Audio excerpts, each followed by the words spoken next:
Alors, c'est le dernier soir d'études de la Haggadah. Évidemment, il nous reste beaucoup à étudier, on ne pourra pas le faire.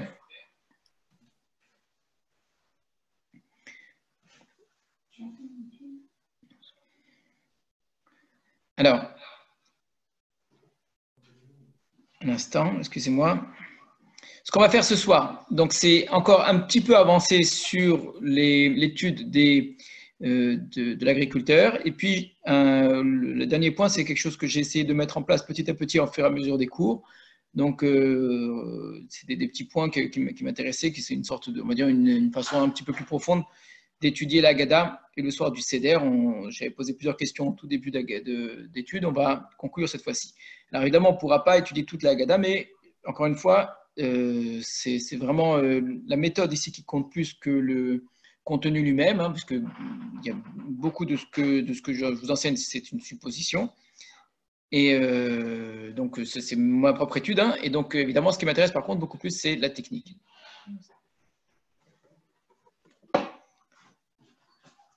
Alors, on va revenir à la Haggadah. Voilà.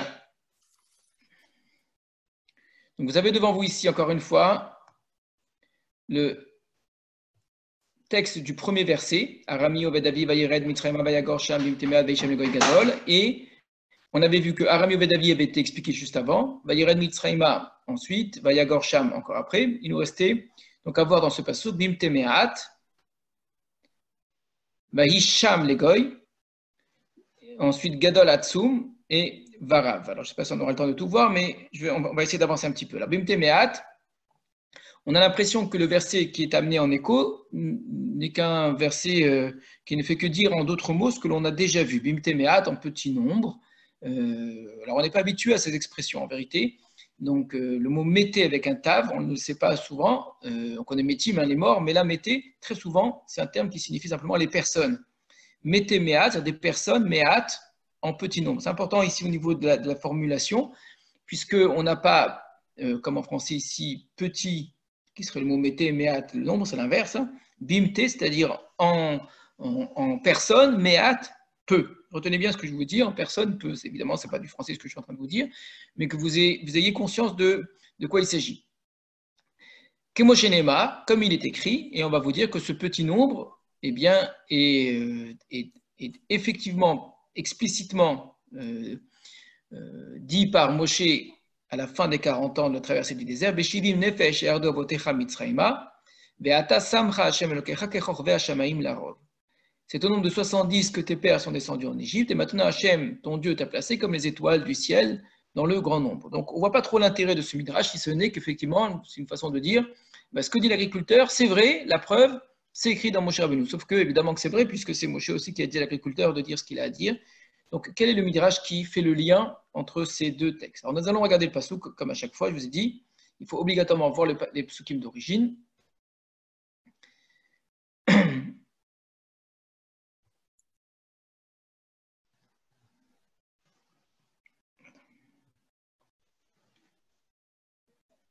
Voilà, donc c'est Moshe qui parle. Nous sommes ici donc au chapitre 10 de Devarim. Moshe qui dit au sujet donc, des bénis Israël que Hachem les a désirés, les a choisis, donc les a aimés, Rakba Avotecha Chashak Hachem au passouk 15, alors que tout appartient à Hachem, il a l'univers entier qui est à lui, mais il a choisi la descendance d'Abraham parmi tous les peuples. Donc nous, on doit faire attention à bien nous comporter, à ne pas avoir le cœur incirconcis, donc à suivre Hachem, à faire la justice nous-mêmes, comme Hachem, qui lui, Hachem, il est Ose Mishpat Yatom Velmana. Donc il défend la justice de l'orphelin et de la veuve. Il aime l'étranger en lui donnant du pain et de la nourriture. Alors nous aussi, on doit aimer l'étranger comme nous avons été étrangers dans le pays d'Égypte. On doit craindre Hachem, on doit le servir, on doit s'attacher à lui, on doit jurer en son nom. C'est lui qui est notre honneur, il est notre gloire, c'est lui notre Dieu, donc qui a fait pour nous donc toutes ces grandes choses. Et pour bien montrer combien Hachem a fait de grandes choses au peuple d'Israël, c'est ce que va dire Moshe en illustration. Beshivim nefesh yardu avotecha mitzrayma. C'est au nombre de 70 personnes que tes pères sont descendus en Égypte. Ve'ata, et maintenant, samcha Hashem elokecha kechorve hashamaim larov. Hachem t'a placé, donc tu as multiplié comme les étoiles du ciel dans le grand nombre. Donc de 70, vous êtes devenus très nombreux. Alors ce chiffre de 70, on ne le voit pas écrit tel quel dans le livre de Bereshit, mais effectivement, il suffit de compter les descendants de Jacob, on arrive à 70, 71, on ne va pas rentrer là-dedans. C'est intéressant de voir que dans Devarim, ce soit dit explicitement le chiffre de 70. Par exemple, pour les 70 nations qui descendent de Noach, le compte des descendants de Noach nous amène au chiffre de 70, mais il est nulle part écrit qu'il y a 70 nations. Donc, la Torah le dit implicitement en donnant un nombre de descendants, en donnant tous les descendants, pardon, et c'est à nous de compter. Mais si quelqu'un ne fait pas ce compte, il n'imagine pas qu'on tomberait sur 70, comme il ne pourrait pas imaginer non plus qu'on tomberait sur 70 descendants de Yaakov. Là, et on peut faire le compte, et Moshe le dit lui-même. Alors, ce que va faire le Midrash, c'est rapporter le Météméat, le petit nombre de personnes dont la culture parle, en disant qu'il y a un nombre, au nombre de 70 qui est écrit par Moshe Rabbeinu. Bon, à part peut-être une petite information que c'est le nombre de 70, on n'apprend pas grand-chose. Donc il faut aller, je suppose, essayer de trouver autre chose encore dans le Midrash. Alors, encore une fois, ce sont des interprétations personnelles. On peut très bien ne pas être d'accord avec ce que je vais dire. Hein. J'essaie de comprendre le Midrash. Pour comprendre ce Midrash, je me suis intéressé, je me suis dit, comme très souvent dans un Midrash, quel est le mot qui pose problème ou les mots qui posent problème et comme un mot qui scintille comme ça, qui ressort et qui appelle au Midrash. Hein. On en a vu comme le mot arami, par exemple, c'est typiquement un mot ici qui appelle au Midrash, qu'on avait vu plus haut. Ici, ce qui me paraît intéressant, c'est le mot me'at. Petit nombre, vous savez très bien que le mot me'at ne veut pas dire petit. Mété sont des personnes. Alors, des personnes petites, ça ne voudrait pas dire grand-chose non plus. Le mot me'at, on le trouve assez peu, justement, le mot me'at qui veut dire peu, on le trouve entre autres dans Yecheskel au sujet du Mikdash me'at. Je vais vous montrer.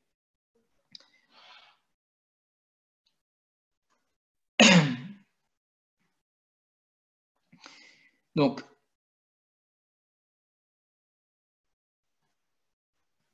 Vaïdevar Hashem, et là il est mort.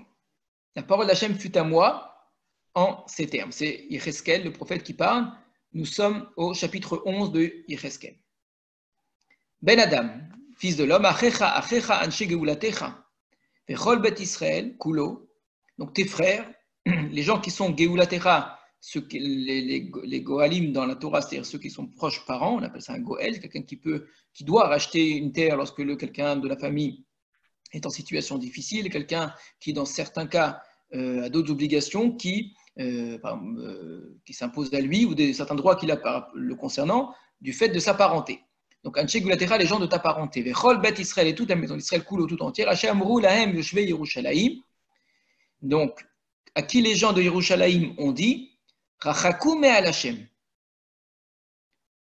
Rachaku, éloignez-vous d'Hachem. Lanuhi nitena haaretz lemorasha. C'est à nous qu'a été donné le pays en héritage. Donc, les gens de Yerushalayim ont dit à Yecheskel et aux gens de sa parenté, aux gens qui sont avec lui, qu'ils n'ont pas de part à Yerushalayim. Alors, très rapidement, de quoi il s'agit? Yecheskel est quelqu'un qui a fait partie du premier exil, l'exil de Yechonia, et donc, il était déjà à Babylone lorsque le temple a été détruit. Donc, il y avait encore des gens à Yerushalayim pendant que lui était à Babylone. Et donc, ces gens-là lui ont dit que ces gens-là de Babylone n'ont plus de leur part en Eretz Israël. La reine est morte, Kohamar Hashem Elohim, ki chaktim bagoim, vechiyafitzotim baratzot. C'est pourquoi ainsi parle le Seigneur Dieu. Oui, je les ai éloignés parmi les nations, je les ai dispersés dans le pays. Vahi lahem le mikdash me'at. Et j'ai été pour eux un mikdash, un sanctuaire me'at. Alors ici, ils ont traduit un sanctuaire me'at, ils ont traduit quelque temps. Généralement, on ne traduit pas tellement mikdash me'at par quelque temps. On traduit un petit sanctuaire, un mini sanctuaire. Ba'aratzot asher ba'usham, dans les pays dans lesquels ils sont allés. Donc la traduction que vous avez devant vous a choisi de traduire le mot me'at par rapport au temps, c'est-à-dire que pour un certain temps, Hachem est leur sanctuaire dans toutes les nations. C'est très, très, très, très beau comme image. Ces bénis Israël qui sont en dehors d'Israël, qui sont en dehors de la terre d'Israël, et ça c'est très important de le savoir, ça nous paraît un peu difficile de penser comme cela, parce qu'on a été habitué à penser après ce verset de Yecheskel. Ce verset de Yecheskel a formaté notre pensée à nous, mais il faut s'imaginer comment c'était auparavant, que lorsqu'on n'habitait pas sur la terre d'Israël, on n'était plus lié au Dieu d'Israël. C'est extrêmement important, on voit ça dans de très très très nombreux endroits. David Amelech lui-même le dit dans Télim, que le fait de quitter la terre d'Israël, c'est quitter Dieu lui-même. Alors c'est ce que les gens ont dit. Le fait que vous soyez en exil, vous êtes loin de Dieu. Donc éloignez-vous, vous n'avez plus rien à voir avec Hachem. Et ça a beaucoup d'implications. C'est que par exemple, ça n'a plus aucun sens de faire les mitzvot, puisque d'une certaine façon, Hachem n'est plus notre Dieu. Et que nous dit Yecheskel, cette idée qui est très importante, qui est tout à fait novatrice à son époque, hein, c'est même une révolution, quelque chose de tout à fait nouveau, c'est qu'en dehors de la terre d'Israël, le peuple d'Israël continue à être le peuple d'Hachem. Comment est-ce que c'est dit avec des mots très beaux? Hachem est pour eux Mikdash Me'at. Hachem lui-même, il reste un sanctuaire. Donc ils sont loin du sanctuaire physique, mais ils ont mieux que cela. Ils sont eux-mêmes dans ce sanctuaire que Hachem crée pour eux à travers lui-même, dans ce Mikdash Me'at. Donc vous avez le mot Me'at. Alors, que va dire le Midrash sur le mot Mikdash Me'at? Le Midrash va dire que le Mikdash Me'at dont il s'agit ici, ce sont Elu Bateknesiot Shebe Bavel, ce sont les synagogues qui sont à Babylone, c'est les synagogues qui sont en exil. Que c'est à l'époque de Yecheskel que les premières synagogues ont été créées, ont été inventées. Ça ne serait venu à l'idée de personne auparavant, à l'époque du premier temple, de construire des synagogues, des lieux de prière. Il y avait un temple à Yerushalayim, c'est là-bas que se faisaient les korbanot, c'est là-bas que se faisaient des prières également. Et c'était un non-sens, c'était même presque une forme de blasphème, que d'aller créer un autre endroit, même si c'était que pour des prières. Encore une fois, ça nous paraît normal, mais ce qui est normal aujourd'hui a été à une certaine époque quelque chose de tout à fait novateur. Et donc le Midrash va appuyer sur ce verset, certains lisent d'ailleurs ce verset-là au niveau du Pshat, de cette façon-là, en disant que le Mikdash Me'at, c'est les synagogues. Que ce dont parle Yecheskel ici, c'est qu'à Babylone, on n'a pas le Beth Amikdash, on n'a pas Yerushalayim, mais on a une synagogue. Une synagogue, c'est une sorte de petit Beth Amikdash, un mini sanctuaire. Voilà ici la traduction généralement adoptée, une sorte de petit sanctuaire. Le petit sanctuaire, c'est l'expression qui revient souvent. Sauf que, vous l'aurez remarqué, que le mot petit ne rentre pas dans le mot Me'at. Mikdash Me'at, ce n'est pas Mikdash Katan. Mikdash Katan, ça aurait pu très bien signifier le petit sanctuaire. Qu'y a-t-il dans le mot Me'at de particulier? Quelle différence il y a entre Me'at, entre Katan? Il y a encore d'autres adjectifs, là j'ai plus en tête, qui signifient donc le petit nombre. Il y a Ketse également, une partie, des choses comme cela. Donc il y a plusieurs façons d'exprimer quelque chose qui est petit par rapport à quelque chose de grand. On peut avoir quelque chose qui est petit, qui est un morceau de la chose qui est grande. Donc, ça serait Ketse. Ketse Ha'am, une extrémité du peuple. Alors, c'est ce que Bilham va essayer de voir pour pouvoir maudire le peuple d'Israël. Il va regarder Ketse Ha'am, donc une petite partie du peuple. Mais c'est-à-dire, c'est une partie du tout. Donc, on n'est pas dans le tout en petit, mais on est dans une partie du tout. D'accord? Il y a également quelque chose qui est petit, c'est-à-dire, c'est une diminution de la chose. Et le mot Me'at, ici, qui veut dire peu, il signifie en fait que le tout, au niveau au moins symbolique, se trouve entièrement dans la petite partie, dans le petit morceau. Alors, le mot Mikdash Me'at, il signifie donc, non pas un petit sanctuaire, comprenez-moi bien, c'est-à-dire il y aurait le grand sanctuaire à Yerushalayim, Beth Amikdash, et il y aurait le petit sanctuaire, des petits sanctuaires qui ont chacun leur autonomie propre, qui sont chacun des sanctuaires à part entière, mais en petit, avec leur propre fonctionnement, avec leur propre raison d'être, en plus du grand sanctuaire. Le mot Me'at, ce n'est pas cela. Le mot Me'at, je le répète, c'est que le petit sanctuaire, le sanctuaire en peu, le sanctuaire ici, qui serait une sorte de concentré, qui serait une forme, non concentré, ce n'est pas le bon terme, qui serait le sanctuaire qui serait une expression à lui seul de l'ensemble du Beth Amikdash. Mikdash Me'at, ça veut dire je trouve dans ce Mikdash, dans ce sanctuaire, dans cette synagogue, je trouve la totalité du Beth Amikdash, mais diminuée. C'est-à-dire qu'évidemment que ce n'est pas le vrai Beth Amikdash.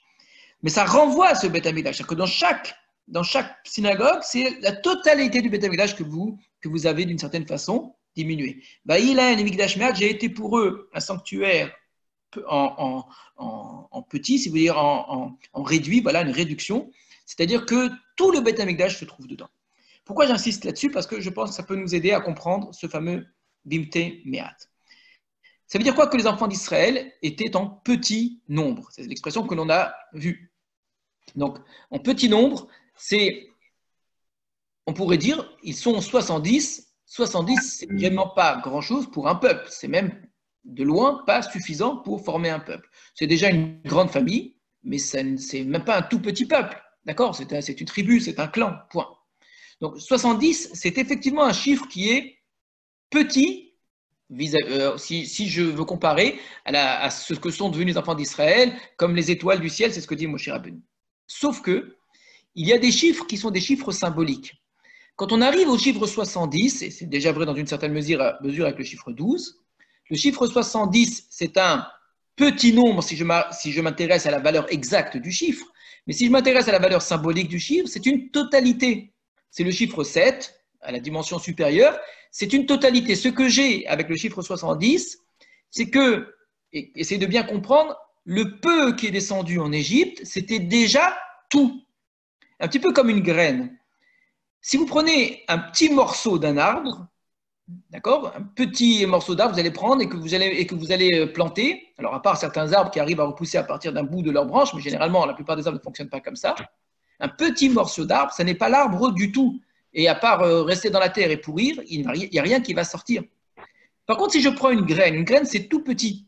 Cette graine ne ressemble pas du tout à l'arbre, une fois immense, très grand, qui fait 20 mètres de haut, avec des branchages et des fruits en très très grand nombre. Et pourtant, dans la graine, il y a déjà la totalité de l'arbre. C'est ça là le chiffre 70. Bimte Me'at, vous étiez dans un nombre de personnes, mettez Me'at, qui était une diminution du tout. Pas un petit peu, c'est quelque chose qui est peu, mais qui déjà renvoie au tout, et d'ailleurs pas simplement à la totalité du Ham Israël futur, mais même à la totalité des nations. C'est-à-dire qu'à travers ce chiffre-là des bénis Israël qui sont descendus, qui est un tout petit chiffre, mais c'est un chiffre qui, en vérité, renvoie à quelque chose de gigantesque. On pourrait dire même quelque chose au niveau du chiffre qui est absolu. Et donc, quand Moshe Rabbeinu dit dans la Torah, vous étiez 70 et maintenant Hachem a fait de toi comme les étoiles du ciel, on va mieux comprendre le verset, parce qu'avec le chiffre 70, il y a déjà la possibilité des étoiles du ciel. Mais que si vous aviez été 69, et peut-être même d'ailleurs si vous avez été 72, 75, vous auriez été un petit nombre, mais ce petit nombre-là ne renvoie pas à cette totalité. Il n'y a pas déjà tout ce dont le peuple d'Israël sera capable ensuite de devenir. Qu'est-ce que ça apporte d'important?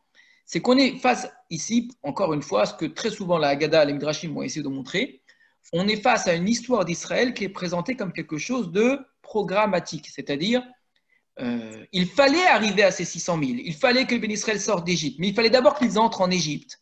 Et un petit peu comme on dit dans la Megillat Esther que Magdim Refoua Namaka, que Akadosh Baruch Hu avait déjà prévu la guérison avant la maladie, en faisant en sorte que Esther soit reine avant même que Haman ne devienne Premier ministre et ne décide son terrible décret. Alors ici, il ne s'agit pas tout à fait de Refoua et de Maka, mais l'idée, elle est très proche, c'est-à-dire qu'au moment où les bénis Israël descendent en Égypte, on a fait en sorte que ce qui descend en Égypte, ce soit une graine parfaite. Ce soit quelque chose qui soit une totalité déjà prête, entièrement, pouvoir ensuite, malgré toutes les difficultés de l'Égypte, malgré l'esclavage, et peut-être avec toutes les difficultés de l'Égypte, avec l'esclavage, pouvoir se multiplier. Ça va être la suite des Midrashim, l'importance ici de la multiplication. Mais s'il n'y avait pas eu ce chiffre de 70, c'est comme si la graine avait été cassée. C'est comme si ça avait été un petit nombre. Or ici, Bimte Me'at, c'est 70 qui sont déjà l'infini des étoiles. Il y a déjà tout ça dans le chiffre 70, puisque le chiffre 70, je le répète, ça renvoie au chiffre 70 nations, ça renvoie au 7, qui est le 7 de la création, c'est l'idée d'une totalité. Alors, si vous lisez un petit peu le Maharal de Prague, il insiste beaucoup là-dessus, de manière générale, sur tout ce qui est lié au chiffre. Et donc, pour lui, c'est vraiment une idée très importante. Le message de Tovia. Comme lorsque vous prenez la manière dont une plante va la croissance d'une plante fonctionne non pas de manière, et d'ailleurs quand je dis d'une plante, c'est vrai également pour un animal, la croissance d'un animal, d'une plante, d'un être vivant, c'est pas quelque chose de petit qui grandit. Jamais. on ne ressemble pas dans le ventre de notre mère à l'image que l'on a quand on a 70 ans. Bien sûr que non. Ni même 20, ni même 3, ni même 3 mois d'ailleurs. Et on a différentes étapes, c'est-à-dire qu'à chaque étape, on arrive à un palier, à un état palier, et cet état qui est palier, il est fini, il ressemble à quelque chose de fini. Alors ça se voit chez certains animaux encore plus, hein, les animaux qui ont des mus. Vous savez, ce sont des animaux qui changent complètement d'un état à l'autre. Du tétard, ils deviennent ensuite grenouilles, mais ils se sont transformés. Ou d'une chenille, ça devient un papillon. On a l'impression que ce sont deux animaux différents. Maintenant, le papillon va grandir, la chenille va grandir pendant un certain temps. Donc, il y a un temps de croissance, comme un fœtus qui ressemble entre un jour et le lendemain et 3 mois après, le fœtus se ressemble et il semble seulement avoir grandi. Mais à partir de certaines étapes du métabolisme, il y a une transformation, une sorte de mue, où on passe vraiment d'un état à l'autre. L'exemple au niveau des végétaux, vous avez le bouton, vous avez la fleur, vous avez le fruit, et au début, le fruit, c'est juste quelque chose qui est tout petit, et ensuite, vous avez le fruit une fois qu'il est mûr. Le fruit qui est mûr et le petit bourgeon qu'il y avait au début ne se ressemblent pas du tout. Et pourtant, l'un est la suite de l'autre. L'un est la suite de l'autre. Et au début se trouvait déjà la totalité de ce que deviendrait ce fruit, et même d'ailleurs pas simplement ce fruit, l'arbre qui sortirait de ce fruit ensuite. Donc on passe par des étapes qui sont des étapes paliers. Eh bien, c'est un petit peu ce qui se passe avec le peuple d'Israël. Vous avez le chiffre 1, c'est Yaakov, Israël, qui donne le chiffre 12. De 1, on est obligé de passer à 12, on ne peut pas expliquer tout cela maintenant.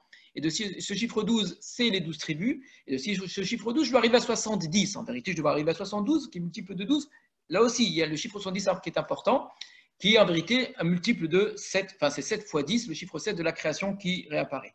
Tous ces chiffres sont très importants. On arrive ensuite obligatoirement au chiffre 600 000. Il fallait que les bénis Israël sortent au nombre de 600 000. Là, on est revenu à un multiple de 6. Le Maharal explique tous ces paliers-là.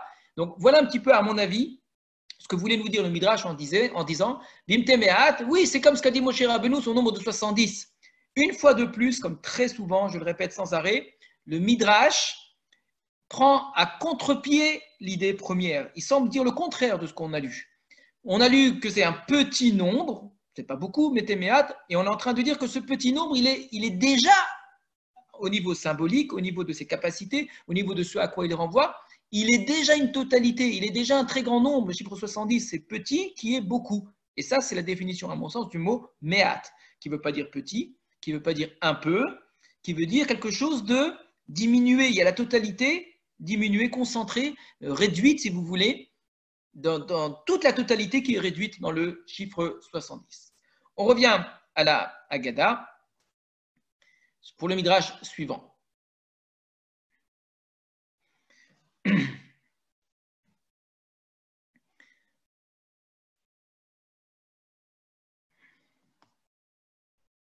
Alors, Vahisham Legoy, il est devenu là-bas un peuple. Melamed Shayou Israël Metsuyanim Sham. Cela nous apprend que les enfants d'Israël étaient Metsuyanim, c'est-à-dire ils étaient distingués, ils se distinguaient, le peuple d'Israël se distinguait, ils étaient différents. Metsuyanim, Tsiyun, c'est une marque normalement. Ils étaient presque marqués là-bas.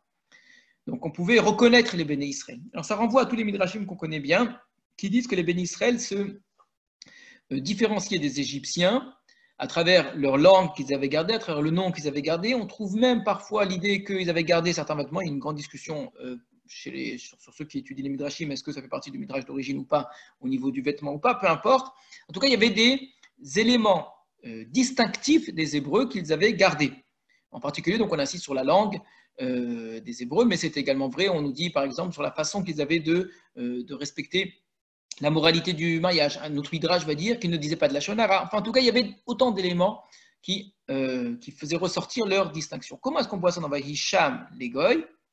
C'est que c'est le mot Sham, d'ailleurs, qu'on avait déjà vu, rappelez-vous, hier, quand Hachem avait dit à Yaakov, c'est là-bas que je ferai de toi un grand peuple. Et c'est quelque chose de paradoxal. En exil, alors qu'ils vont devenir esclaves, alors qu'ils devraient disparaître, c'est là-bas, au contraire, qu'ils deviennent un peuple. Donc là-bas, ils sont devenus un peuple. Comment là-bas sont-ils devenus un peuple? Puisqu'ils n'étaient pas un peuple en arrivant. S'ils avaient été un peuple en arrivant, donc l'enjeu, le défi des enfants d'Israël, ça aurait été de rester un peuple et de ne pas s'assimiler en Égypte. Mais étant donné qu'ils ne sont pas arrivés en tant que peuple, l'enjeu est beaucoup plus difficile. Comment devenir un peuple alors qu'on ne l'était pas? La seule façon de le comprendre, que là-bas ils soient devenus un peuple, c'est qu'ils étaient effectivement distingués. C'est exactement ce que nous dit le Midrash. Ça ressort des mots même ici, Vahisham, les Goy. Donc, c'est le fait même que là-bas, en Égypte, ils puissent devenir un peuple qui suppose qu'obligatoirement, on les a reconnus comme peuple. Et c'est d'ailleurs Paro lui-même, pour le premier qui va parler des bénis Israël comme un peuple, ce qui veut bien dire qu'il a la conscience d'avoir des gens qui sont différents les uns des autres. Alors, les psukim qui vont avec cela, ben c'est par exemple le passage que je viens de vous citer concernant Paro, on va le voir, mais il y en a plusieurs encore, on ne va pas tous les voir.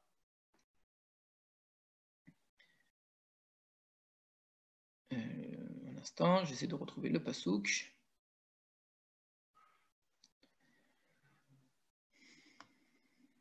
Voilà.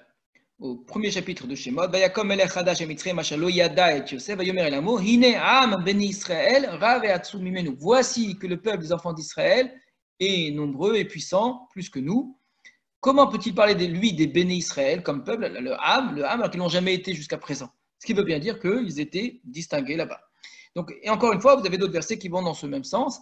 Il serait également intéressant de voir qu'est-ce qui permet de dire au Midrash que c'est la langue qui les a distingués, que ce serait éventuellement le vêtement, que c'est leur famille, etc.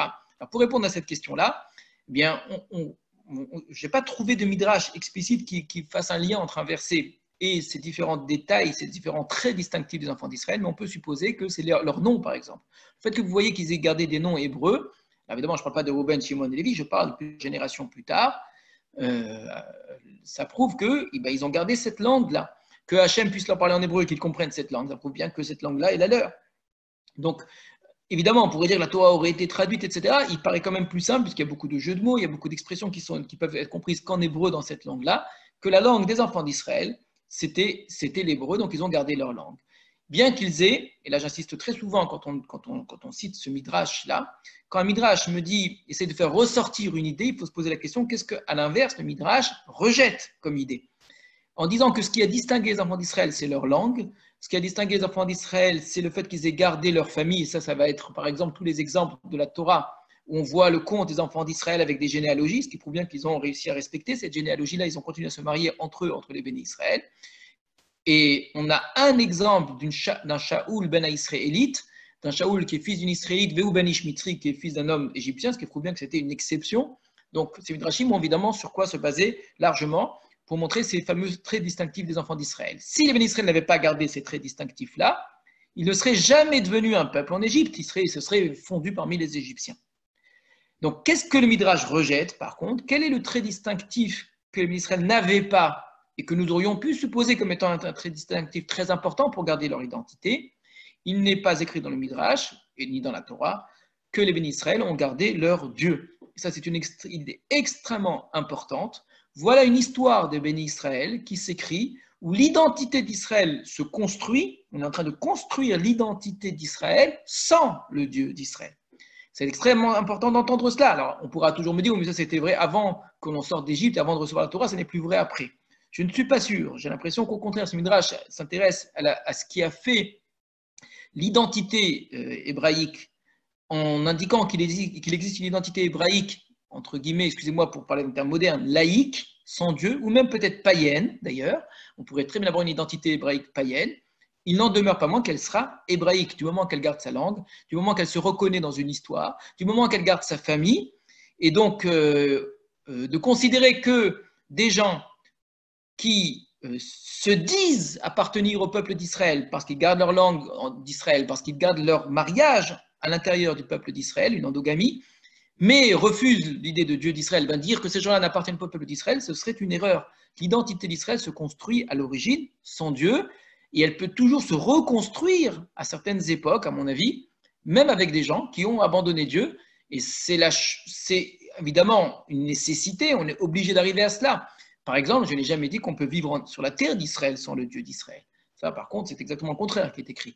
Mais avoir une identité d'Israël sans le Dieu d'Israël, c'est exactement ce que le Midrash a voulu nous enseigner. Metsuyanim Sham, ils se sont distingués là-bas par des éléments qui ne sont pas des éléments spirituels, qui ne sont pas des éléments religieux, qui ne sont pas ceux d'une alliance, qui sont, on pourrait dire, des éléments nationalistes. Vraiment, j'appartiens à ce peuple, c'est mon peuple. Voilà, c'est ma langue et c'est mon identité. C'est une façon de tenir à cette identité en ayant malheureusement abandonné le Dieu de nos pères. Ce Dieu de nos pères, bien évidemment, c'est lui qui nous fera sortir d'Égypte, c'est lui qui nous donnera la Torah, c'est lui qui nous donnera la terre d'Israël. Et le peuple d'Israël, pour perpétuer son histoire, pour continuer, sera bien obligé, bien évidemment, d'en prendre conscience et d'entrer dans l'alliance qui va suivre. On revient, encore une fois, au Midrash, dans la Haggadah. Gadol Atzum. Alors, pour comprendre ce Midrash, il faut lire, à mon avis, la suite également. On a 3 adjectifs. Donc, ils étaient météméat, ils étaient en petit nombre. On a compris d'après le Midrash, petit nombre, c'est-à-dire ils étaient un petit qui était une totalité. Et là-bas, ils sont devenus un peuple. De manière paradoxale. C'est dans l'adversité, dans le lieu normalement de la disparition, de l'anéantissement, qu'au contraire, ils sont devenus un peuple. Mais pas n'importe quel peuple. Ils sont devenus un peuple avec 3 adjectifs. Gadol, Atzum et Rav. Gadol, Atzum et Rav. Ces adjectifs, on les trouve dans le livre de Shemot. On va regarder d'abord dans le livre de Shemot avant de revenir au Midrash. Regardez comment c'est présenté dans la Torah. Donc, Gadol, grand, Atzum, les gens traduisent par puissant, parce que dans l'hébreu moderne, et puis on trouve également dans l'hébreu de la Mishnah, ou ailleurs, le mot Atzum est traduit par l'expression puissance. Or, vous allez voir que c'est une erreur de traduction ici. Et Rav, nombreux.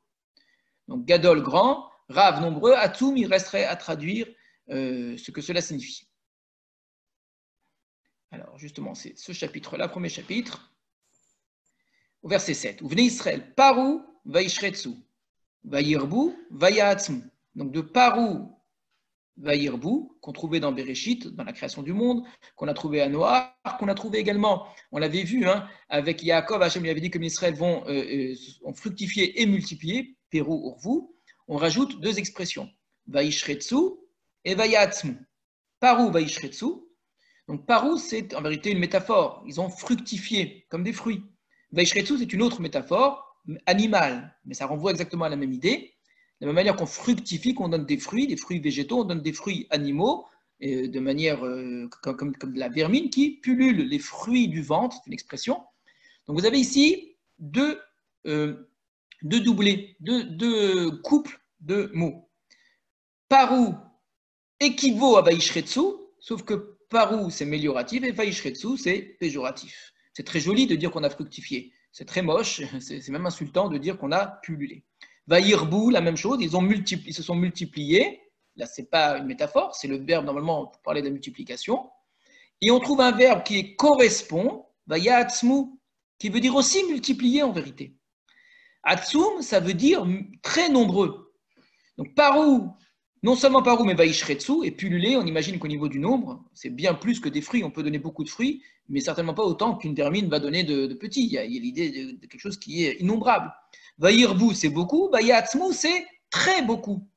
Avec peut-être également une idée qui peut être péjorative, en tout cas surtout pour ceux qui observent cela. Parou, Vayirbu, c'est le terme habituel, Perou, vous, sauf que ça a été perçu, et peut-être c'était une réalité, comme un Vaishretsu et Vayaatzmu. Alors j'insiste, Vayaatzmu, c'est du nombre ici dont il s'agit. Alors, vous avez dans ce mot-là le mot Rav et le mot Atzum. Dans quel ordre? D'abord Rav et ensuite Atzum. L'ordre, d'ailleurs, c'est celui-ci, beaucoup, et Atzum, c'est très nombreux. Quelque chose qui est vraiment un très grand nombre. Le Atzum, c'est le très grand nombre, d'accord? Rav, par exemple, si vous prenez beaucoup de personnes, mais que vous pouvez observer comme ça à l'œil nu, vous voyez un très grand nombre de personnes qui sont ensemble. Atzum, c'est quelque chose que j'arrive même pas à compter. C'est quelque chose qui donne effectivement, qui renvoie à cette idée de puissance. Mais pas une puissance au sens réel, quelque chose qui posséderait une force physique, mais la simple puissance du nombre.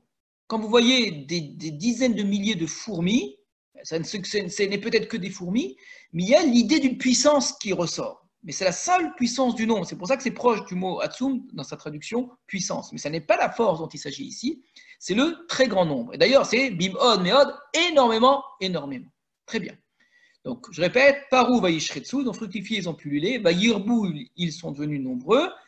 Vayaatzmu, énormément, très nombreux. Donc, ils ont traduit, augmenté, pullulé, ils étaient devenus prodigieusement nombreux. Batimale Aretzotam, et la terre la contrée s'est remplie d'eux. On revient à la Haggadah maintenant, c'est-à-dire la manière dont l'agriculteur va raconter cette histoire. Il aurait pu prendre exactement les mêmes verbes et dire Parou, Vaishretsu, Vayirbu, Vayatzmu, Mimod, Meod. Et donc là, vraiment, les versets seraient identiques. Or, ce n'est pas comme cela que l'agriculteur parle, et c'est ce qui intéresse, à mon avis, le Midrash. Ce que vous avez, c'est Gadol. Il est devenu là-bas un grand peuple. Le grand peuple, c'est l'idée d'un peuple qui a Pérou, Urvu, qui a fructifié et multiplié.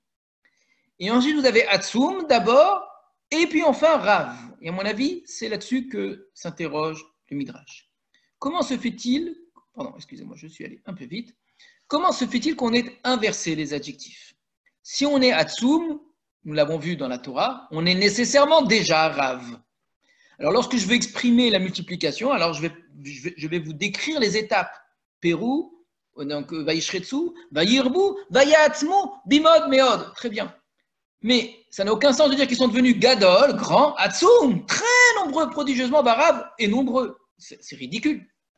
Voilà, à mon avis, quel est le sens ici de ce midrash. La question de ce midrash, c'est de comprendre le sens des mots Hatsum, Barav, alors qu'ils sont inversés. C'est que peut-être il faut les comprendre différemment. Alors nous allons le voir. Comme chez Neymar, comme c'est écrit, et là on cite le premier verset. Vous venez Israël, Parou, Vaishretsu, Vayirbu, Vayatzmu, Bimon, Meod, Vatimale, Aretzotam. Donc voilà, ils sont devenus Gadol Hatsum, comme c'est écrit, Vayirbu, Vayatzmu. Ayant cité ce verset, j'aurais pu dire Varav, Kemo chez Neymar, ou venez Israël, Parou, Vaishretsu, Vayirbu, la même chose. Les deux adjectifs Hatsum et Rav se retrouvent les deux dans le même verset. Alors pourquoi est-ce que je ne dis pas Gadol, Hatsum, Varav, Kemo chez Neymar, Parou, Vaishretsu, Vayirbu, Vayatzmu, etc., etc., etc. D'accord? J'espère que je me suis bien fait comprendre. C'est que la manière dont le Midrash est agencé vous montre que justement le verset de Shemot n'est cité que pour l'adjectif Hatsum, alors qu'il aurait très bien pu être cité pour l'adjectif Varav. Donc comment est-ce qu'on comprend cela? Il me semble, je crois que l'explication est la suivante, c'est que le Gadol Hatsum, on nous les met ensemble, justement pour bien nous faire comprendre, contrairement à ce que les gens imaginent, que le mot Hatsum ne veut pas dire puissance. La Otzma, qui est la puissance, ce serait nous la première traduction à laquelle on penserait parce qu'on est habitué à cet adjectif. Or, vient le Midrash, il me dit non, Kemoshe Nehemar, Paru Vaishretsu Vayirbu Vayatzmu, c'est du nombre dont on parle. Gadol Hatsum, ça veut dire grand, très nombreux, c'est devenu un grand peuple, très nombreux. Mais si je traduis par très nombreux, donc j'apporte le verset qui me le prouve, je me pose la question, mais dans ce cas-là, alors pourquoi tu me mets Varav ensuite? Et là vient le Midrash expliquer que Varav, au niveau midrashique, signifie autre chose. Alors, que signifie le mot Varav? Donc, je répète, Hatsum, on a besoin du verset pour nous expliquer que le mot Hatsum renvoie en vérité au nombre. C'est la puissance qui ressort simplement du nombre.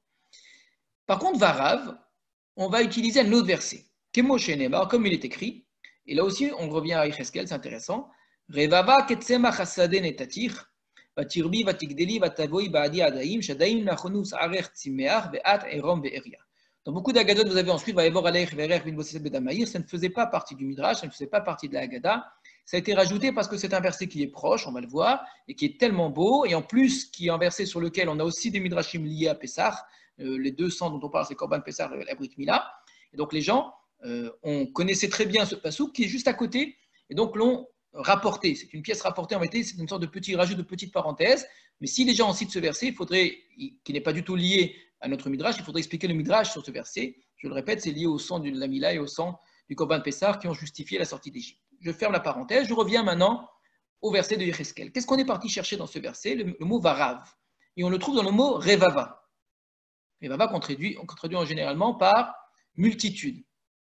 Donc, Netatir, je t'ai donné, j'ai fait de toi, Revava, une multitude, Ketsema Chassadeh, comme l'herbe des champs.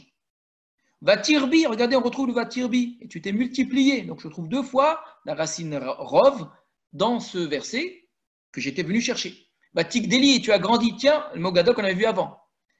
Vatavoui Baadi Adaim, et tu t'es revêtu des plus belles parures. Shadaim Nachonu, donc ta poitrine s'est formée. Usarer Tzimear, tes cheveux ont poussé. Vat Erom Beriam, mais tu étais encore nu et dénudé. On va aller voir dans Yecheskel, c'est un texte. J'ai envie de dire très beau, parce que généralement on ne retient que cette partie du texte, alors qu'en vérité c'est un texte extrêmement dur, très dur, mais écrit avec une beauté littéraire extraordinaire. Il faudrait aller voir sur place, prenez tout le livre, toute la partie, tout le chapitre de Yecheskel. Un instant. Voilà. Non, ce n'est pas celui-ci, excusez-moi. C'est après, chapitre 16.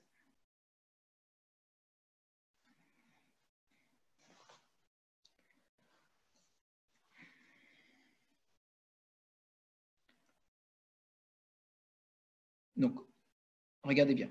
Vaïdevar Hashem, et là il est mort. La parole d'Hachem fut à moi en disant, Ben Adam, Hodat Yerushalayim et Toavotea, fais savoir à Yerushalayim ses abominations. Donc c'est une névoie qui est une névoie de reproche, de réprimande. Comment est-ce que Yecheskel va réprimander? Donc il va filer une métaphore en vérité. Ve'amarta. Koamar Hashem Elokim Yerushalayim, ainsi a dit Hashem Elokim à Yerushalayim, Mechorotaïr moldotaïr me'eretz hakenaani, avicha emori ve'imer chitit. C'est terrible de dire ça à Israël. Hein. Ton extraction à ton pays natal, c'est la terre de Canaan. Rappelez-vous, nous avions étudié dans Yoshua que notre véritable extraction, c'est la Mésopotamie, de l'autre côté du fleuve. Là, volontairement, on nous traite de Cananéens. Ton père était amoréen et ta mère chitéenne. Donc c'est une insulte faite à Israël en disant en vérité, tu n'es pas juive, tu n'es pas d'Israël, tu es en vérité cananéenne. Quant à ta naissance, molodotaïr biyom uledatotar lo charat sharer uvemaim lo ruchatz temish'i vehomle achlum lacht veortelu talt le chutal pardon. Quant à ta naissance, le jour où tu fus enfanté, ton nombril ne fut pas coupé, tu ne fus pas lavé dans l'eau pour être purifié, tu ne fus pas saupoudré de sel, à l'époque on mettait un peu de sel sur le bébé, ni enveloppé de lange. Nul œil ne te prie en pitié pour te donner aucun de ces soins. Et tu fus jeté sur la face des champs, par répulsion que tu inspirais. Ça veut dire que les gens qui te voyaient dans cet état, imaginez-vous une sorte de petit nourrisson plein de sang dont on n'a pas entretenu, et répugnant. Le jour où tu es né. Donc tu étais pleine de sang. Donc imaginez-vous, c'est un rejeton, c'est un avorton qu'on a jeté, enfin qui n'est pas mort, c'est un rejeton qui est jeté comme ça sur la face des champs. Mais moi je suis passé près de toi. Je t'ai vu. On traduit ici en train de t'agiter, il y en a qui disent en train d'agoniser, même dans tes sangs, dans ton sang. Là, le Midrash a dit donc les deux sangs, c'est le sang de la Mila et le sang du Korban Pessah. Vaomar lach, et je t'ai dit, Bedamaïr Chaï, Vaomar lach, et je t'ai dit, Bedamaïr Chaï. Donc, contrairement à la manière dont c'est présenté dans la Haggadah, ce pasouk précède le pasouk de la Haggadah qui nous intéresse. Mais nous, on a respecté la Haggadah, et comme je vous dis, les gens ont, à travers l'histoire, ont rajouté ce pasouk, parce qu'il est très beau, qui parle aussi au niveau midrashique de Pessah. Mais normalement, vous pourriez très bien l'enlever, ce Vaevor Alaïr. Mais ça tellement beau pasouk en citant évidemment le midrash. Et donc, le pasouk, le voici. Revava, ketsemach hasadeh netatir. Je t'ai multiplié donc comme la végétation des champs, comme l'herbe des champs, vatirbi, vatigdeli. Comme on a chez nous. Tu t'es multiplié littéralement, tu as augmenté, mais dire d'une personne qu'elle est devenue rave, c'est certainement pas le nombre, puisqu'on parle d'une seule personne. Comment ça veut dire qu'elle est devenue comme l'herbe des champs? Alors c'est sûr, puisqu'on parle du peuple d'Israël au niveau de l'analogie, le peuple d'Israël est devenu très nombreux. Mais là on est encore dans l'image, on est encore dans la métaphore. Donc dans la métaphore de ce que ce bébé, qui est un bébé fille, soit devenu Ketsemach Hasadeh, ça veut dire quoi qu'elle est devenue comme l'herbe des champs? Elle est toute seule. Ça veut dire quoi? Vatikdeli, tu as grandi. C'est évident que ça ne veut pas dire, comme dans notre pasouk dans Shemot, que c'est un grand peuple, dans Devarim. Et donc Vatirbi, Rav, ça n'est pas le nombre dont on est en train de parler ici. Vatirbi, ça veut dire que tu es devenu importante. Ils ont traduit, tu as augmenté. Tu as grandi. Mais Gadol, ici, tu es devenu quelqu'un d'important. Vatavoi Baadi Adaim. Et donc, tu t'es revêtu de belles parures. On parle de parures ici au niveau de l'image de son corps séparé au niveau corporel simplement de ce qu'il a de plus beau. Shadaim lachonu, sarer tzimeach, mais tu étais encore nu. Donc, si j'observe bien ce pasouk, on a compris qu'au niveau de l'analogie, on parle du peuple d'Israël qui est devenu très nombreux. Mais le verset, lui, ne dit pas cela. Le verset, il est en train de dire qu'elle est devenue Revava, qu'elle est devenue multipliée comme l'herbe des champs. Donc on parle peut-être de sa chevelure, par exemple. Ou bien qu'elle-même, elle faisait énormément de choses, qu'elle a grandi, c'est-à-dire qu'elle est devenue importante. C'était un petit bébé qui ne valait rien, qui était répugnant, que les gens avaient jeté. Hachem, qui est passé par là, s'en est occupé, l'a pris, l'a soigné, l'a grandi, elle est devenue très belle. Va Evor Alaïr, et encore une fois, je suis passé vers toi, le verset n'est pas cité, mais c'est important de le lire, va Erer, et je t'ai vu. Ve'iner et dodim, voici que c'était le temps des amours. Va Efros Kenafi Alaïr, et j'ai étendu mon aile sur toi, donc mon vêtement sur toi, va achaser va terre, j'ai recouvert ta nudité, va eshavalach, va avo vivrit otar, je t'ai juré et je suis venu en alliance avec toi, c'est une façon pour dire que je me suis marié avec toi, neum Hashem Elohim, va li, et tu es devenu à moi. On n'est que dans l'aspect positif. Rappelez-vous que cette névoie, cette prophétie est censée être une réprimande. Donc, tu es devenue ma femme, après m'être occupé de toi, je t'ai fait ma femme. Là, en vérité, on revient sur le passé, il se rappelle, je t'avais lavé dans de l'eau, j'avais enlevé ton sang, je t'avais oint d'huile. Je t'ai revêtu de broderie, je t'ai mis des chaussures de tacha, je t'ai ceigné de bissu, de couvri, etc., etc. Je t'ai orné de parures, je t'ai mis des bracelets aux mains, un collier au cou. Je t'ai mis un anneau, des boucles aux oreilles, une couronne magnifique sur la tête. Tu te parais d'or et d'argent. C'est magnifique tout cela. Ton costume était fait donc de magnifiques soies, de broderie. Tu te nourris de fines fleurs de farine, de miel, d'huile. Et tu fus belle, très belle et digne de la royauté. Batifi bim on meod batitzlechin imnucha. Vayetzelach shem baguim. Tu es devenue tellement belle grâce à moi, parce que c'est moi qui t'ai tout donné. Je t'ai donné la vie parce que je t'ai sauvé. Je t'ai permis de grandir, je t'ai donné ensuite les vêtements, je t'ai donné l'or, au point que tout le monde a entendu parler de toi, de ta beauté. Qui kalilou, car c'était une beauté parfaite. Ba'adari asher samti alaïr, c'est par cet éclat que moi j'avais placé sur toi, Naoum Hashem Elohim. Batifterchi ve'yofir, et tu t'es fié, tu étais sûr de ta beauté, batizni al shemer. Et là, tu t'es prostitué grâce à ton nom, puisque tout le monde te connaissait, tu t'es prostitué donc, avec tout ce que je t'ai donné. Et tu as prodigué tes débauches à tout passant, quel qu'il fût, à n'importe qui. Alors que tu étais destiné à la royauté, et tu as pris de mes vêtements, tu t'es fait des bamotes, des hauts lieux. Ici, évidemment, c'est l'idolâtrie, batizni alem, lo baod, veloye, etc., etc. On ne va pas lire tout le texte. C'est terrible, ça tout se renverse.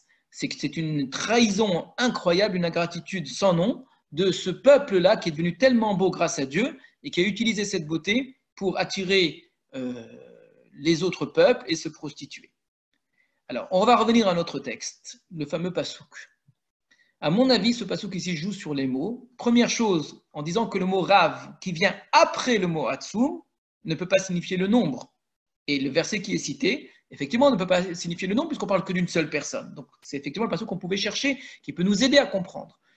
Puisque Hatsum, au niveau du nombre, c'est plus important que Rav. Alors, si je dis Hatsum va Rav, Rav veut dire autre chose. Et c'est quoi le Rav? Ça veut dire que tu es devenu important. Et là, on peut tout à fait comparer notre texte à ce qui s'est passé en Égypte. Les Israéliens sont devenus nombreux, mais ils sont devenus importants. C'était des gens importants. C'était une aristocratie.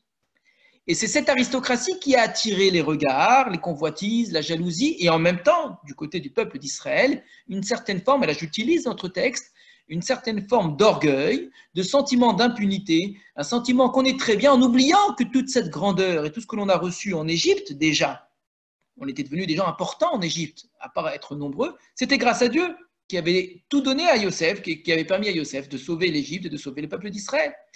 On a fini par s'attribuer tout cela comme si c'était notre condition naturelle, c'est notre aide, c'est notre statut. Nous sommes des Hébreux, nous sommes des gens importants, nous sommes des privilégiés, nous sommes des gens de sang supérieur, etc. En oubliant que tout cela, c'est Dieu qui nous l'avait donné et que nous vivions dans la famine si Dieu ne nous avait pas sauvés. Nous serions tous morts. Et c'est cela qui a, une forme vraiment de critique très dure, qui a permis en partie l'esclavage qui va suivre, parce qu'en attirant les convoitises, la jalousie, le sentiment d'impunité, le regard des Égyptiens s'est évidemment retourné contre nous en disant mais pour qu'ils se prennent ces gens-là, ils nous font peur, ils sont plus importants que nous, plus importants, pas plus nombreux en vérité. On n'a jamais été plus nombreux que les Égyptiens, ça n'est pas possible. Mais on est devenu plus importants qu'eux. Et ça, Pharaon a eu très peur, parce que s'ils sont plus importants que nous, ils vont nous dominer, donc il faut les renverser, d'où l'esclavage. Ça, c'est une première chose. Donc le mot Rav qui signifie l'importance, avec en plus quand je regarde le contexte, l'orgueil et le sentiment d'impunité.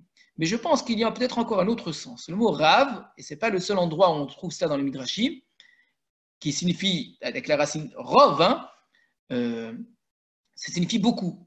Mais le mot Rav, il peut s'appuyer sur une autre racine, qui est la racine Riv. Quelqu'un qui est Rav, ça veut dire que c'est quelqu'un qui se dispute. Meriva, la dispute. Donc on pourrait presque lire Atsum Varav, tu étais un peuple Atsum, très nombreux, Varav, qui était un peuple déjà rebelle.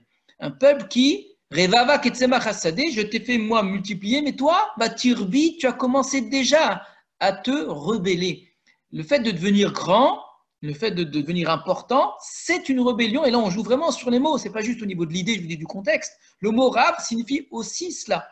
Rav, c'est quelqu'un qui se dispute. Donc, voilà ici comment est-ce qu'on peut relire le Midrash. Dans la Haggadah, on va reprendre les textes. Donc, Gadol Atsum, grand Atsum, comme c'est écrit, Paru Vaishretsu Vayirbu Vayatsmu, c'est devenu un grand peuple qui ne veut pas encore dire nécessairement grand au sens d'important. Peut-être, on sait que quand on dit qu'un homme est Gadol, comme Moshe Rabbeinu qui était Gadol, ça veut dire important. Mais le fait qu'on dise Gadol Atsum ensemble, comme c'est écrit comme Moshe Nema, on parle uniquement du nombre.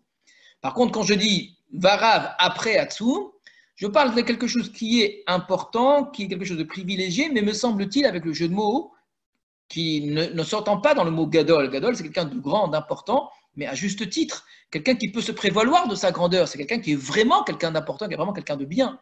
Quand on dit que Moshe était Gadol.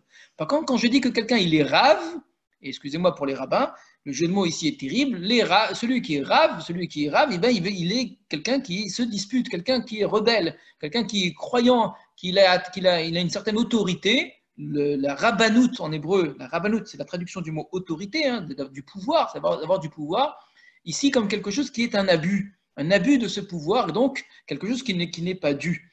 Revava ketsemach hasaden etatir, moi je t'ai fait revava, je t'ai fait une multitude, vatir bi, il faudrait presque le traduire, et tu t'es rebellé, batik deli, parce que tu es devenue grande maintenant, batavoui baadia daim, shadoinen, etc., tu es devenue tellement belle que en grandissant, tu as oublié grâce à qui tu étais devenu tout ce que tu es devenu. Voilà, je vais m'arrêter là pour ce Midrash et pour la Haggadah au niveau du texte. Je voulais juste conclure par des petites idées que j'avais placées petit à petit au niveau de notre étude.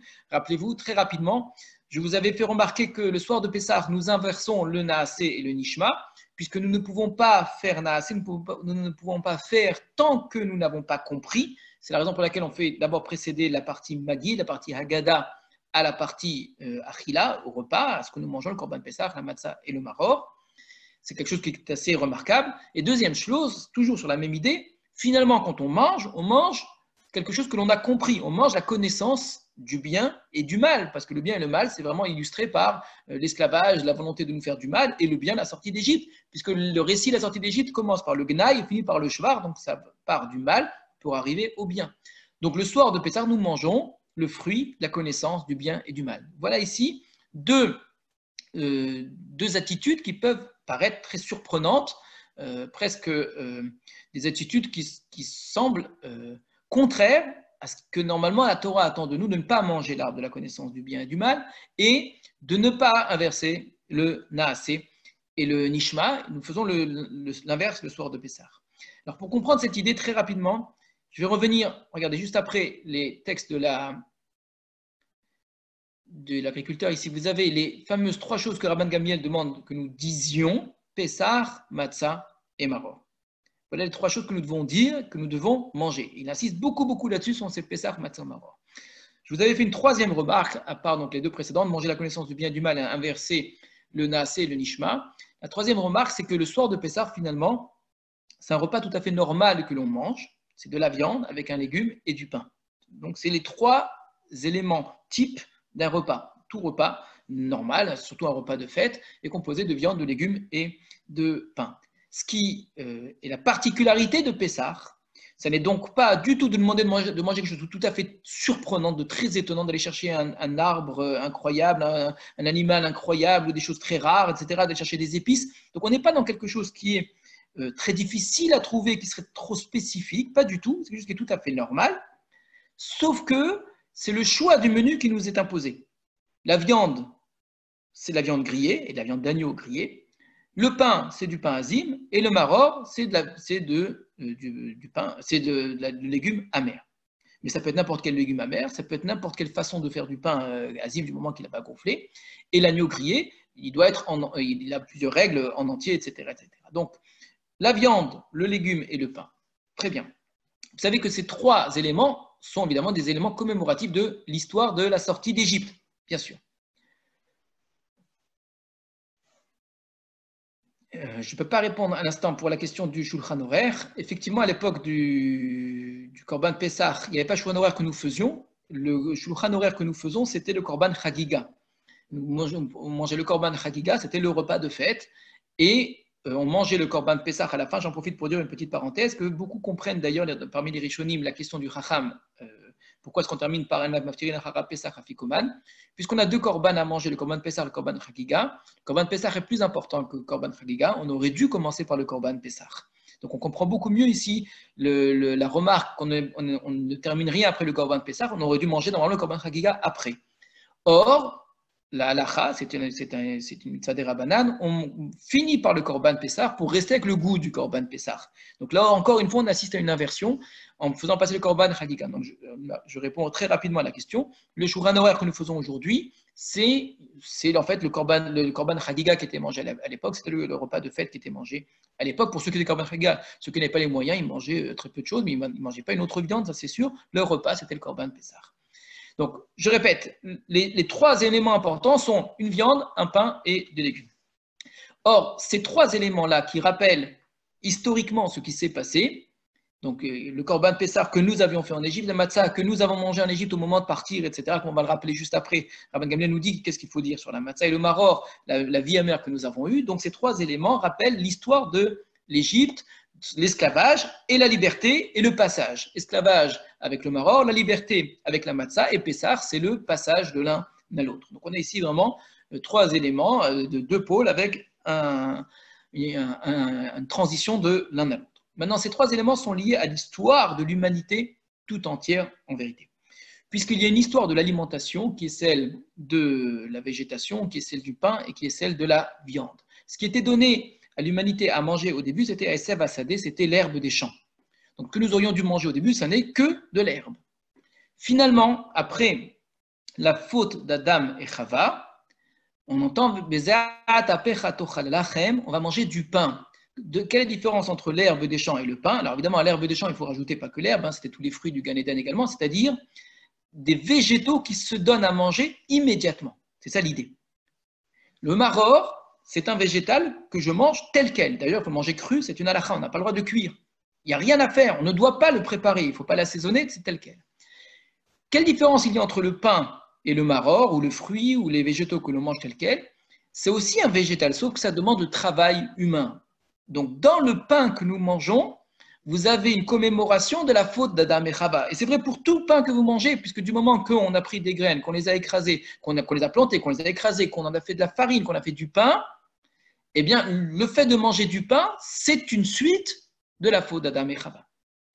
Donc, le maror, c'est ce que nous mangions, ça fait partie des choses que nous aurions pu manger déjà avant la faute d'Adam et Chava, sauf que on va choisir l'élément le plus négatif. On ne va pas choisir un très beau fruit, une grappe de raisin ou de bonnes choses qu'on aurait pu manger avant Adam et Chava. On va prendre ce que nous mangions de manière amère. C'est-à-dire que ce qui était notre alimentation de base en tant qu'humain, en Égypte, c'est devenu du maror.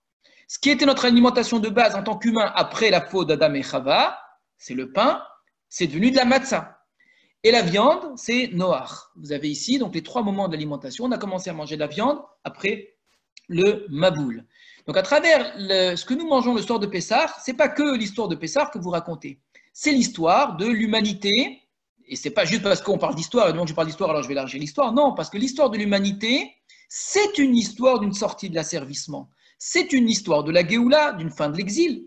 Les idées de Pessah, qui est celle de la Géoula, je sors de l'exil, c'est exactement l'idée de l'homme et de la femme qui ont été exilés du Gan Eden et qui aimeraient un jour y retourner. En quoi c'est l'idée d'un asservissement? Parce que travailler la terre, de Oved Adama, après le Gan Eden, c'est déjà l'idée de l'asservissement. Si l'asservissement en Égypte est possible, c'est parce qu'il y a eu la faute d'Adam et Chava. Je veux dire les choses autrement. C'est qu'une fois qu'Adam et Chava ont mangé de l'arbre de la connaissance du bien et du mal et qu'ils ont été exilés du Gan Eden et qu'ils doivent travailler la terre, on est rentré dans une dialectique de l'histoire qui poussait à son terme, travailler la terre, travailler la terre, travailler la terre, c'est très dur, c'est quelque chose qui me casse, qui me brise. Alors comment m'en sortir? Bien, je m'en sors en faisant travailler un animal, en inventant une charrue, c'est une première façon de m'en sortir un petit peu. Mais il y a encore une autre façon de m'en sortir, et ça a été la façon la plus courante et la plus efficace, c'est de faire travailler quelqu'un d'autre à ma place. S'il n'y avait pas eu l'obligation de travailler à la sueur de son front et que la terre fasse pousser des ronces, il n'y aurait pas eu d'esclaves, puisque nous aurions eu tous de quoi manger, donc pourquoi devenir esclave? Et pourquoi rendre l'autre esclave? L'esclavage, c'est l'histoire de la faute d'Adam et Chava, qui est une histoire d'exil et de travail, de avoda, on dit clairement là-bas, poussée à son terme, c'est-à-dire que comment éviter la faute d'Adam et Chava, les conséquences, pardon, de la faute d'Adam et Chava, comment éviter cela? C'est pas compliqué, je vais faire travailler les autres à ma place. Et là, j'ai l'impression d'être dans le Gan Eden. Et d'ailleurs, la Torah le dit, que l'Égypte ressemble à une forme de Gan Eden. Pour Pharaon, certainement. Pharaon vivait comme au Gan Eden, tout était pour lui. Mais il y en avait d'autres qui travaillaient à sa place. Ce qui veut dire qu'en vérité, évidemment, nous n'étions pas revenus au Gan Eden. Revenir au Gan Eden, c'est dans une forme d'égalité, de liberté pour tous. Donc, l'histoire de la sortie d'Égypte, c'est l'histoire d'un retour au Gan Eden. Donc, c'est effectivement, si je retourne, une possibilité de manger l'arbre de la connaissance du bien et du mal, mais de manière positive cette fois-ci. Maintenant, je comprends après coup c'est quoi le bien, c'est quoi le mal à travers ce que ça m'a amené. Également, le Matan Torah, où on a inversé le Naasé et le Nishma, ce n'est pas véritablement une inversion, puisque je vous avais dit ce que l'on veut, c'est créer une symbiose totale. Ce n'est pas deux temps. Deux temps, ça aurait été un temps assis sur le canapé ou dans le Beth Midrash en train d'étudier de manière pédagogique ce que signifie le Pessah, Matzah et Maror, et un autre temps plus tard, le repas, et là on mange. Mais le fait qu'on soit à table et qu'on dise les deux, c'est une façon de mêler, de manger les deux en même temps. Il n'y a pas un et l'autre, c'est vraiment l'un et l'autre en même temps, à tel point, me semble-t-il, que le nishma, la compréhension, elle ne précède pas du tout la consommation de la matzah. Le nishma apparaît une fois que j'ai mangé la matzah. Quand j'ai expliqué la matzah et que je la mange, c'est ce vécu, cette expérience qui fait ressortir le véritable sens. Et le véritable sens, ce ne sont pas les mots, encore une fois, ce n'est pas une pédagogie, ce n'est pas un enseignement qui m'a été donné auparavant, dont je me rappelle au moment de manger la matzah. C'est ce vécu-là, et le vécu, il a un sens beaucoup plus profond qui est difficile à comprendre tant que je ne l'ai pas vécu justement, qui n'apparaît qu'après. Le récit de la sortie d'Égypte fait encore partie du Naasé, pas du Nishma. Je raconte pour pouvoir manger. Une fois que j'ai mangé, en ayant avalé le repas et le sens, j'arrive à un autre Nishma qui lui est beaucoup plus fort, pas le Nishma de la compréhension de ce que je mange, le Nishma de la compréhension de ce que je vis, l'expérience même. Voilà, je vais devoir arrêter là. Vous avez ici, donc à travers la Gadat Pessah, vous avez compris, un véritable programme, un véritable seder pour revivre tout cela jusqu'à revenir avant la faute d'Adam et Chava, et que non seulement Akadosh reconstruise le Beth Amikdash, mais il nous ramène au Gan Eden, c'est ce que l'on peut souhaiter, sans souffrance, sans asservissement de l'homme par l'homme, sans maladie, qu'on se retrouve vraiment les uns les autres à Yerushalayim de la meilleure façon qui soit. À très très bientôt. Chag Sameach à vous tous. Demain soir, je ne donnerai pas cours, donc on se reverra Be'ezrat Hashem, j'espère, à Chol HaMoed. J'ai prévu qu'on étudie, si possible, on verra normalement les Pirkei Avot. Je prévois également, mais ça n'a pas été mis en place, donc il faudra que je vérifie cela, une après-midi d'études de pensée juive sur la sortie d'Égypte avec David Lemler de l'Université de Strasbourg et le rabbin Aaron Eliashev. Je vous laisse. Non, voilà, je vais devoir arrêter tout de suite, je suis désolé. À très bientôt, Pessah Kasher Vesameach.